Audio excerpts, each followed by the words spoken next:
they allow teams into games. They've conceded in every single game. They should have been going in for some up-and-coming centre-back that they could have bed into the team. Erik Ten Hag will not care how he gets these 3 points, just that he gets these 3 points. Any game at St James's Park is just incredible. The atmosphere, turn that volume up. Let's have a look at Saturday's Premier League game, shall we? We'll start with this 3 o'clock game here, Man City, Bournemouth. Bournemouth got a win in the previous game against Burnley. That'll do them the world of good because they look shot for confidence given the start that they'd had to the season. No victories, of course, before that Burnley game, but a terrible run, really, to start the season. If you just look at the fixtures that they played here, Everton away was the first game that they played against a team you might expect to see in and around them in the table. Man City, of course, favourites for this game. There is a couple of defeats in there to Man City, but at home, you would expect them to get this job done. The Bournemouth manager came to the Premier League with a reputation for high energy pressing. I mean, by all means, if you want to go and play at the Etihad like that, see where it gets you. I think City will score at least 3 goals in this game, and that's not a outlandish prediction by all means. The early kickoff is Fulham Manchester United, and what a bad week it's been for Erik Ten Hag. Defeat in the derby 3-0, and then exiting the Carabao Cup again 3-0 at home. That is really terrible. Fulham, as you can see, very, very inconsistent. They got a win on the opening day away at Fulham, and they've beaten Luton, and they've beaten Sheffield United. So the teams that one team can beat might give you a barometer of where they're at, to be honest. And Fulham have only been able to beat those 3 teams, Everton, Luton and Sheffield United.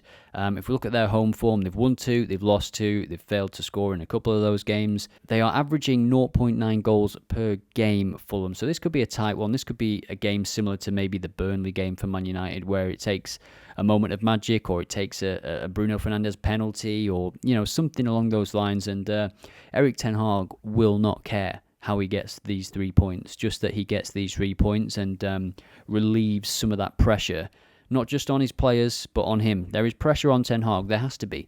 You can't put in performances like Man United for that long a period of time. They've not been good enough. Even when they win, they're not good enough. And I think most Man United fans will agree on that. They've had defensive injuries that have been unfortunate, the timing, but again, Maguire was close to leaving, right? And this is where you flip from it being about the manager to the board to the structure at the club. It's so obvious that Varane is going to have an injury hit season. It's so obvious. Martinez did his Achilles at the back end of last season. That's not an easy injury to come back from. So why they didn't enter the market for another centre-back when they knew... And don't say that Johnny Evans is the signing, because he's not. He wasn't necessarily a panic buy. I think he's pretty low risk. But come on, it's Johnny Evans. They should have been going in for some up-and-coming centre-back that they could have bed into the team. Van der Ven, I mean, what a player he looks like. You just feel like the Man United scouting department and stuff is just very disconnected to the actual first team. There's a collection of fans as well that are saying Ten Hag has a bit too much power when it comes to transfers. He's obviously got a Eredivisie bias in terms of the players that he feels are ready for the first team when they might not be, or overinflated values based on Ten Hag's valuation and not the football department, because there isn't one.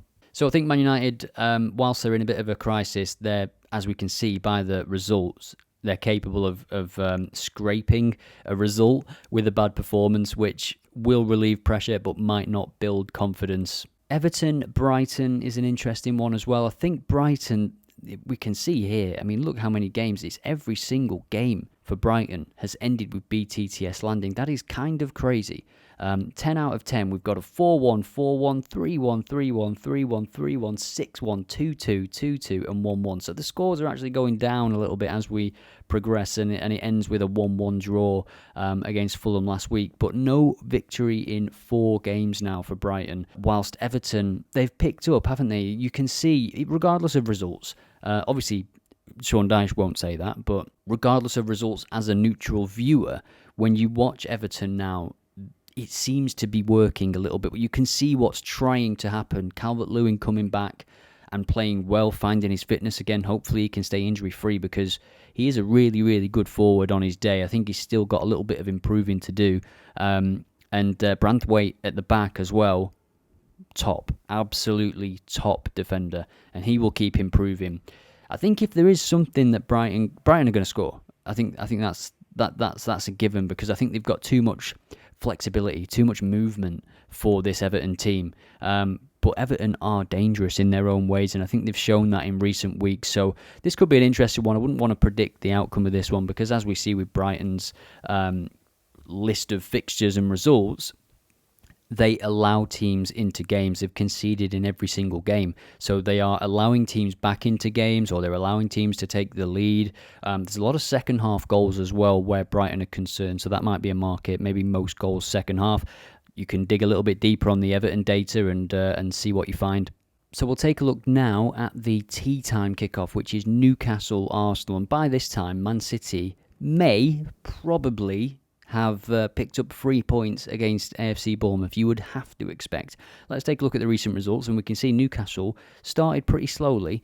If you exclude the first game, which I think, looking at it now, looking how Aston Villa have progressed, those early games in the season, some teams do take a week or two to just really get back into it, or they've got players coming back from injury, or players didn't have a full pre-season. Anything can happen, to be honest. And those games are pretty tight, weren't they, really? The Man City game against Newcastle, the Liverpool game with the red card and Nunez coming on, that sort of acted as a springboard for Liverpool, didn't it, looking back? And since then, Newcastle, I mean, they're just so well set up, and they come into this having knocked Manchester United out, and Eddie Howe will not believe. He obviously had one eye on this game as well, given the team selection. They didn't play with a striker. Isak's injured, so he wanted to save Wilson.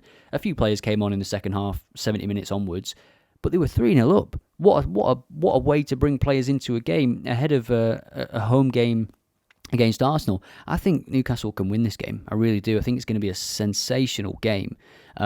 Especially any game at St James's Park is just incredible. The atmosphere, turn that volume up. So yeah, I fancy any home game, to be honest. Newcastle, I would be silly to bet against them. They're just so good, and the crowd it's a massive advantage, especially this season when the team's on the up and doing well.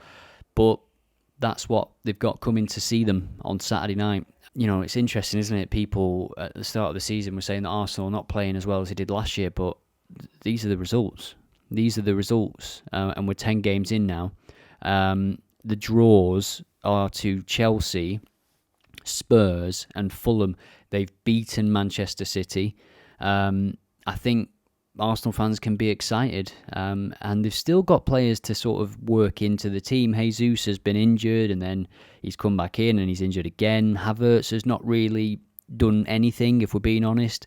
His highlight so far going into November is a penalty that was given to him. That was his moment so far, and I'm not dissing him. I think there's a plan.